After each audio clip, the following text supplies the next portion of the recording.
E aí, pessoal? Tudo bem?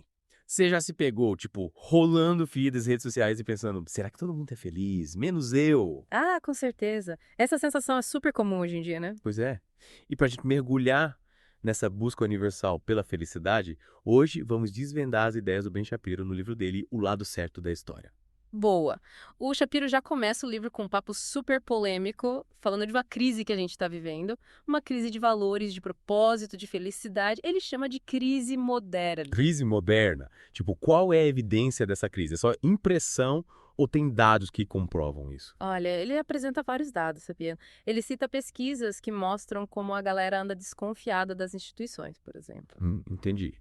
Tipo, desconfiança no governo, na justiça, na mídia. Isso aí. Só no ZUAI, a confiança nas principais instituições caiu para 32%. 32%. Caramba, é muito pouco. É. Mas peraí, só rola no ZOE. E por que a gente deveria se importar com isso? Bom, essa crise de confiança não é exclusiva do ZUAI, não. E a gente deveria se importar porque, imagina só, se as pessoas não confiam nas instituições, como construir uma sociedade justa e próspera? É um problemão, né? Verdade. E a polarização que a gente vê nas redes sociais, será que também tem a ver com essa crise? Parece que tá todo mundo pronto para brigar por qualquer coisinha. Com certeza. O Shapiro argumenta que a polarização e essa dificuldade de diálogo também são sintomas dessa crise moderna. E como ele explica essa polarização toda? Ele coloca a culpa nas redes sociais. Nos algoritmos. Ele fala da influência da tecnologia, sim, mas ele vai além disso, sabe? Ele argumenta que tem algo mais profundo rolando. Tipo o quê? Uma crise de significado, de propósito. As pessoas não sabem mais qual o seu lugar no mundo, qual o sentido da vida. Faz sentido? E aí que entra a busca pela fórmula da felicidade, né? Exatamente. E o mais legal é que o Shapiro não dá uma receita pronta, tipo, faça isso e seja feliz. Ele propõe uma viagem pelas raízes da civilização ocidental. Uma viagem. Como assim? Ele vai buscar em Atenas e Jerusalém, sabe? Dois berços da nossa cultura, as bases para a busca da felicidade. Que interessante. Mas o que Atenas e Jerusalém tem a ver com a felicidade? Ele argumenta que a civilização ocidental é uma fusão de duas grandes tradições: a judaico-cristã, representada por Jerusalém, e a greco-romana, representada por Atenas. Ah, entendi. E cada uma dessas tradições contribuiu para a nossa visão de mundo e para a forma como buscamos a felicidade. Isso aí. E para começar essa viagem, o Shapiro nos apresenta a visão de Aristóteles sobre a felicidade. Aristóteles, aquele filósofo grego barbudo. E ele mesmo, Aristóteles falava da eudaimonia, que é diferente da felicidade passageira. Tipo, não é só ter um carro do ano ou fazer aquela viagem dos sonhos. É mais profundo que isso. É sobre viver de acordo com os nossos valores, desenvolver as nossas potencialidades, sabe? Contribuir para algo maior que nós mesmos. E a Bíblia também entra nessa história. Sim. Para a tradição judaico-cristã, a felicidade está ligada ao serviço a Deus. Não é uma felicidade egoísta, mas sim uma felicidade que vem de se conectar com algo transcendente. Nossa, que interessante. Então, tanto Aristóteles quanto a Bíblia, mesmo sendo de culturas e épocas diferentes, convergem na ideia de que a felicidade não é um estado individualista, mas sim algo ligado a um propósito maior. Exatamente. E para alcançar essa felicidade autêntica, o Shapiro define 4 pilares essenciais. 4 pilares. Tipo, uma receita de bolo para felicidade. Me conta mais sobre esses pilares. O primeiro pilar é o propósito moral individual. É a gente entender o nosso valor como seres humanos e buscar a felicidade através da virtude. Tipo, ter uma bússola moral interna que nos guia na direção certa. Perfeito. E o segundo pilar é o propósito moral coletivo. Não basta buscar a felicidade só para si mesmo, a gente precisa contribuir para o bem da comunidade. É tipo a frase, seja a mudança que você quer ver no mundo. Exatamente. E o terceiro pilar é a predisposição individual. É acreditar na nossa capacidade de agir, de fazer escolhas. E a gente ser protagonista da nossa própria história. Isso aí. E o quarto pilar, a predisposição coletiva, fala da importância de instituições fortes que promovam a virtude cívica. Então a gente precisa de um ambiente social que nos dê suporte para buscar a felicidade, né? Exatamente. É como se a gente precisasse de um ecossistema social saudável, que nos dê as ferramentas para buscar a felicidade de forma plena. Nossa, quanta coisa. Esses 4 pilares da felicidade me fizeram pensar em várias coisas. A gente já tem bastante para digerir por hoje, né? Mas calma que ainda tem muita coisa legal pela frente. Verdade. Mal posso esperar para a próxima parte da nossa expedição pela felicidade. O que mais a gente vai descobrir nessa jornada? Na próxima parte, a gente vai mergulhar de cabeça em Atenas e Jerusalém. Vamos explorar como a fusão dessas duas tradições moldou a nossa busca pela felicidade ao longo da história. Prepare-se para desvendar os segredos da civilização ocidental. E aí, pessoal? Prontos para a segunda parte da nossa expedição pela felicidade? Na primeira parte, a gente viu como o Ben Shapiro coloca o dedo na ferida, né? Falando dessa crise moderna que a gente está vivendo, É verdade, ele não alivia, não. Já vai direto ao ponto. e ele apresenta 4 pilares para alcançar a felicidade autêntica. Lembra? Sim. Propósito moral individual, propósito moral coletivo. Predisposição individual e predisposição coletiva. E 4 pilares para a gente ter em mente nessa busca, né? Com certeza. E agora, a gente vai mergulhar de cabeça em Atenas e Jerusalém. A viagem no tempo. É isso aí. Vamos entender como essas duas cidades moldaram a nossa busca pela felicidade. Começando por Jerusalém, o que Shapiro destaca sobre a influência judaico-cristã na nossa visão de mundo. Olha, ele argumenta que a moralidade judaico-cristã é um dos pilares da civilização ocidental e exerceu uma influência enorme na forma como a gente entende a felicidade. Interessante. Tipo, a ideia de um Deus que se importa com a humanidade. Isso, um Deus que define o certo e o errado, que nos dá um propósito moral. É central nessa tradição. Então, para a tradição judaico-cristã, a felicidade não é só um sentimento passageiro, né? Não. É algo que está ligado a um plano maior, a uma ordem moral transcendente. E o Shapiro dá algum exemplo disso no livro. Ele cita a história de Abraão, por exemplo. Lembra? Que questiona Deus sobre a destruição de Sodoma e Gomorra. Ah, sim. Lembro vagamente dessa história. Então, essa história mostra que a tradição judaica incentiva o diálogo com Deus, sabe? A busca pela justiça, a responsabilidade moral. A felicidade, nesse contexto, é resultado de viver em harmonia com a vontade divina. É como se a gente tivesse que seguir os mandamentos, né? É, Para ser feliz de verdade. é por aí. E além dessa ênfase no propósito moral, o Shapiro destaca a visão linear da história. Visão linear da história. O que ele quer dizer com isso? A crença de que a história tem um sentido, um propósito e caminha para o fim. Diferente de outras culturas que viam a história como um ciclo sem fim, a tradição judaico-cristã acredita que a história tem um objetivo final: Qual seria esse objetivo final? a redenção da humanidade, a instauração do reino de Deus. Caramba, que interessante. Então, essa visão, com o objetivo final a ser alcançado, impulsionou o Ocidente em direção ao progresso. Exatamente, a busca por um futuro melhor, sabe? Sempre buscando felicidade coletiva. Faz sentido. E Atenas? Qual a contribuição da Grécia Antiga para a nossa busca pela felicidade? Atenas representa a razão, a filosofia, a busca pelo conhecimento. Os gregos acreditavam no poder da mente humana para desvendar os mistérios do mundo. Sócrates, Platão, Aristóteles, grandes nomes da filosofia, né? Sem dúvida. E o Shapiro explora a ideia grega de telos, que significa fim ou propósito. Elas. Nunca tinha ouvido falar. Para os gregos, tudo na natureza tem um propósito intrínseco, uma função a ser cumprida. E a felicidade humana estaria em descobrir e viver de acordo com esse propósito. Nossa, que profundo. É como se a gente tivesse uma missão a cumprir, né? Isso. Um papel a desempenhar nesse grande teatro da vida. Yeah. E a felicidade estaria em encontrar o nosso lugar nesse palco. Mas como a gente descobre qual é o nosso telos? Tem algum manual de instruções? É aí que entra a virtude. Para os gregos, ser virtuoso significava viver de acordo com a razão.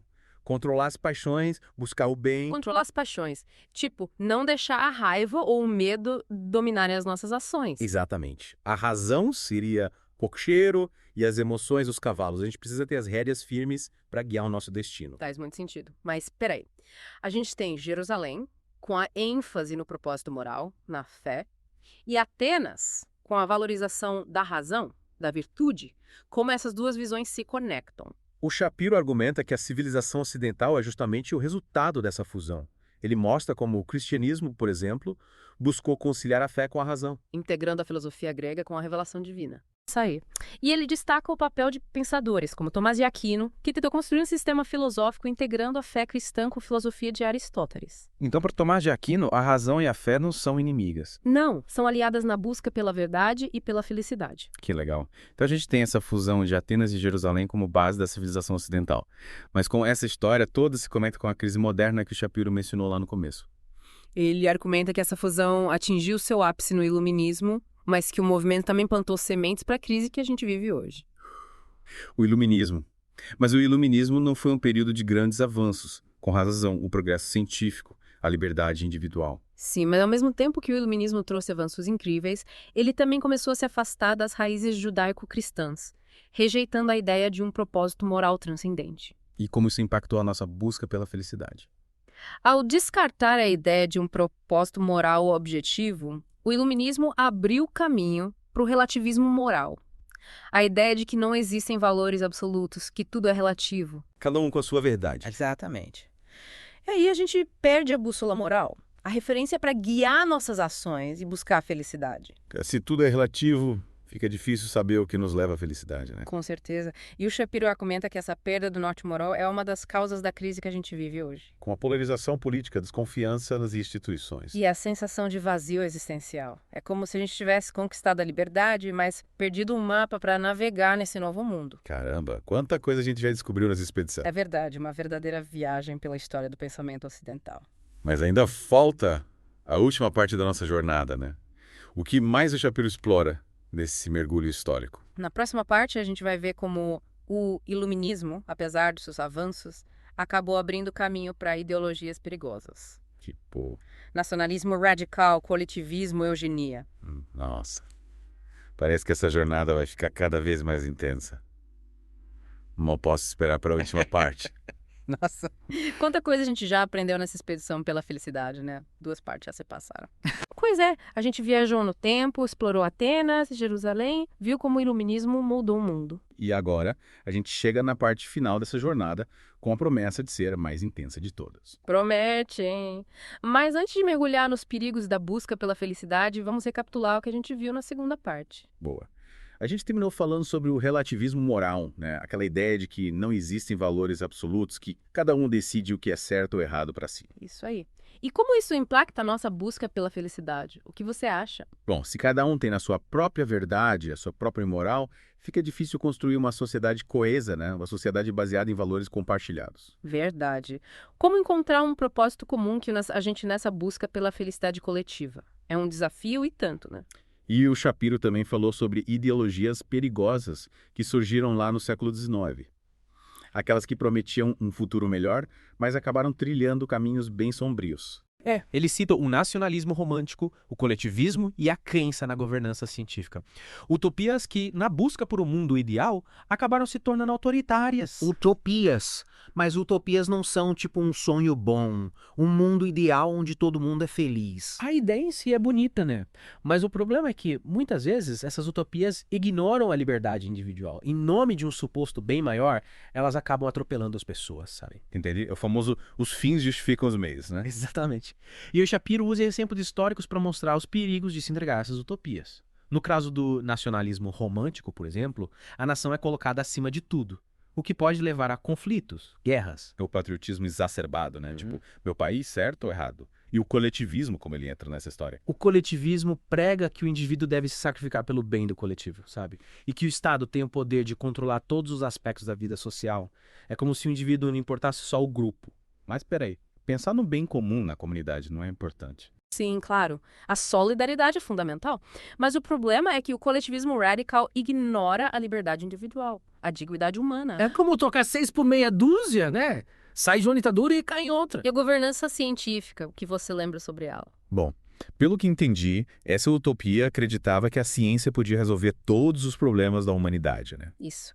E que a sociedade podia ser controlada e moldada de forma totalmente racional. Meio assustador, né? Totalmente. A gente precisa lembrar que a ciência, apesar de todos os avanços, não é perfeita. E usar a ciência para controlar a sociedade pode ser muito perigoso. A gente já viu isso em filmes de ficção científica, né? Distopias onde a ciência é usada para oprimir as pessoas. Pois é. E o Shapiro usa esses exemplos do nacionalismo, do coletivismo, da governança científica para mostrar que a busca pela felicidade pode ser distorcida, sabe? E acabar levando a lugares muito sombrios.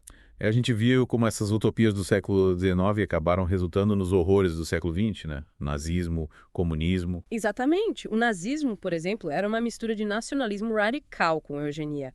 Uma busca por uma raça pura que resultou no extermínio de milhões de pessoas. É de cortar o coração pensar em todo o sofrimento causado por essas ideologias. É verdade. E o Shapiro usa esses exemplos para nos alertar, sabe? Da gente ter cuidado com as soluções fáceis, com as promessas de um futuro perfeito que ignoram a liberdade individual. Então, depois dessa viagem toda, o que a gente tira de lição para a nossa busca pela felicidade hoje, no mundo pós-moderno, com todas as suas complexidades? O Shapiro argumenta que a gente precisa redescobrir os pilares da felicidade, aquele que ele apresentou lá no começo do livro, lembra? O propósito moral individual e coletivo, a predisposição individual e coletiva. Exatamente. A gente precisa encontrar um equilíbrio entre o individualismo e o bem comum, entre a liberdade e a responsabilidade. Mas como a gente coloca isso em prática?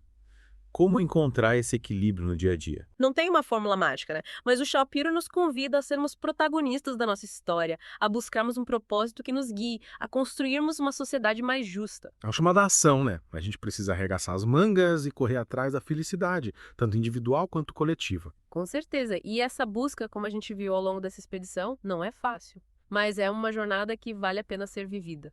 Uma jornada cheia de desafios, mas também de aprendizados e descobertas. Exatamente. Acho que a gente pode encerrar nossa expedição com essa mensagem de esperança, né? A felicidade autêntica é possível, mas a gente precisa construí-la dia após dia. É isso aí. E, para quem quiser se aprofundar nesses temas, fica a dica. Leiam O Lado Certo da História do Ben Shapiro. Vale a pena. Super recomendo. E até a próxima, pessoal!